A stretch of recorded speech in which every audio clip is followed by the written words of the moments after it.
Bueno, bienvenidos clase de Español 1. Es tiempo de hacer el vocabulario y la gramática para el capítulo 8.3.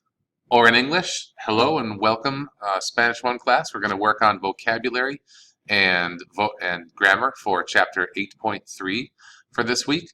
Quite a lot of both. We do have several slides. We do have a lot of vocabulary as well. So let's go ahead and dive right in.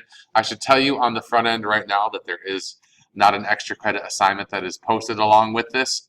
I know sometimes you like to do that or have that as a choice, but for many of us, we're coming off of a break this week, and so we are going to capture a little bit more of that or have an opportunity for it in the weeks to come. Let's go ahead and take a look at our vocab.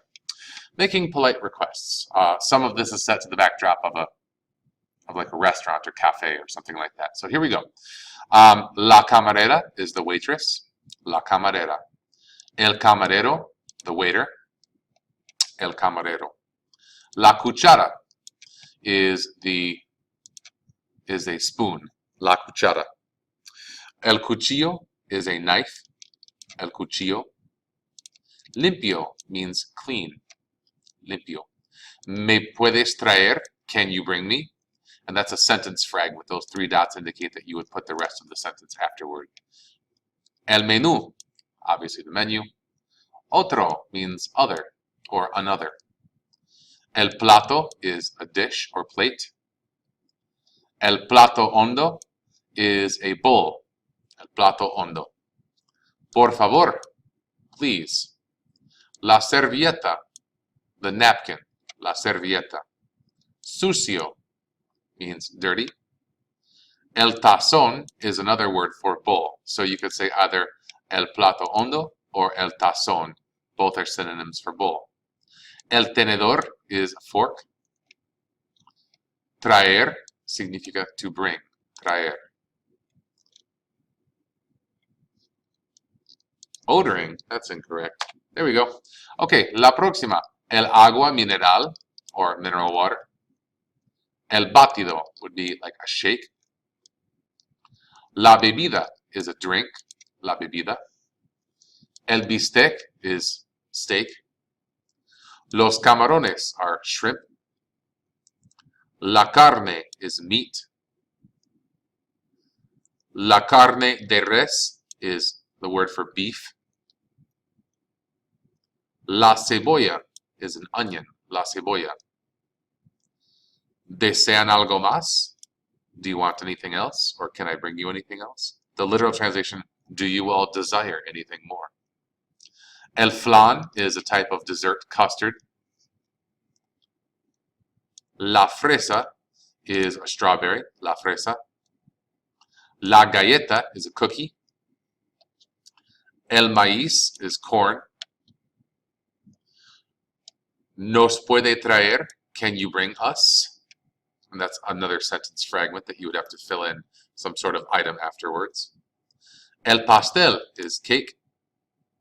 Pedir is to order or to ask for. Pedir. El pescado is fish. ¿Qué le puedo traer? What can I bring you? ¿Qué le puedo traer? Yo quisiera. I would like. El tomate, the tomato. La zanahoria is a carrot. La zanahoria. ¿Cuánto es? How much is it? La cuenta is the bill or tab. Esa parte means it's separate or separate checks. Está incluida means is it included? La propina is the tip. So if you were to ask the question, ¿Está incluida la propina? Is the tip included? Would be a phrase that you could use. Okay, a few sample sentences to go along with this.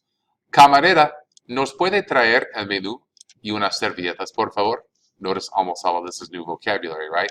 Which means, waitress, can you bring us a menu and some napkins, please? Camarero, este plato está sucio. ¿Me puede traer un otro plato limpio? Or un plato limpio? Waiter, this plate is dirty. Can you bring us a clean one, please? ¿Me trae un vaso de agua, por favor? Can you bring me a glass of water, please? ¿Qué vas a pedir? What are you going to order? ¿Qué vas a pedir? Voy a pedir los camarones. I'm going to order the shrimp. ¿Qué le puedo traer? What can I bring you all? ¿Qué le puedo traer? Yo quisiera un bistec. I would like a steak. So those are just some examples of using a lot of your new vocabulary correctly within some sentences. And there'll be a few grammatical concepts that were used in these sentences that you will see in our grammar focus for this week. And I'd like to go ahead and show that to you now. Here we are. Chapter 8.3, making requests, ordering dinner, restaurant vocab, agreement with numbers as well. So first of all, let's take a look at the word otro. Since the word otro functions like an adjective, it must agree in gender and number with any nouns that precedes. For example, the word cuchillo, another knife, otro cuchillo. But if you want other dishes or other plates, it becomes otros platos. Since platos is masculine and plural, otros must be masculine and plural. Or otra servilleta. The word servilleta is masculine and, is feminine and singular, so therefore otra must be feminine and singular. Otras cucharas. Since cucharas is feminine and plural, otras must be feminine and plural as well. So we're always keeping things in agreement for gender and number if possible. Okay, la próxima, some numeros or numbers. When numbers 200 through 900 modify a noun, they agree with the gender of the noun. For example, 600 libros means 600 books. So the word 600 becomes 600 since libros is also plural. 600 casas. Again, this is the same number. There's 600 houses or homes, but in this case, it becomes 600 because of casas. So again, we're looking at the gender in these cases, and both of them had plural numbers. Notice that in Spanish, you can use a period instead of a comma when writing large numbers, like 1,000 or greater. So, whoops, hold on a second. There we go. So an example of that right here, just a moment. See if I can bring that down for you just a little bit. There it is. 15,216, or this case, 15,216. 23,200, 1,800, 48,811. In each one of these cases, there was a period or dot used instead of a comma, and that's more common globally to use that instead of the other. Somewhat you may ask, well, geez, I mean, how would you know if they're saying that, or if are they just saying 15.216? How would you know? Well, oftentimes context is a big help. And if there are only 2 digits or 2 place values after the period in question, then you know it's a decimal. It's functioning as a decimal. Like if it said 15,216.21, well, you know that it's a 0.21 or a 21/100ths, if you will, because there's only 2 place values given afterwards. Now, whenever they're giving more than that, like a group of 3, then you might wonder, because there's obviously a possibility of that being a ones, tens, and hundreds situation. If that's the case, use context. You know, if someone says, for example, what's the temperature out, and someone says, you know, something that has an inordinately large number, just look at what it would normally be this time of year, and that would kind of help you in the process. So those are some things to bear in mind, and we're going to have some of that more out in class as well too.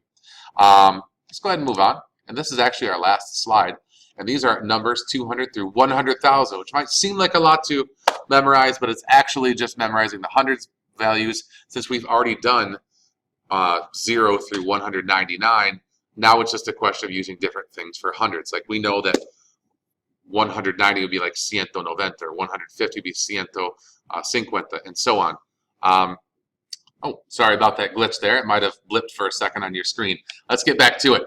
We'll just go right through the slide here. And 200, 200, 300, 300, 400, 400, 500, 500, 600, 600, 700, 700, 800, 800, 900, 900, 1000, 1,000, 10,000, 10,000, and 100,000, 100,000.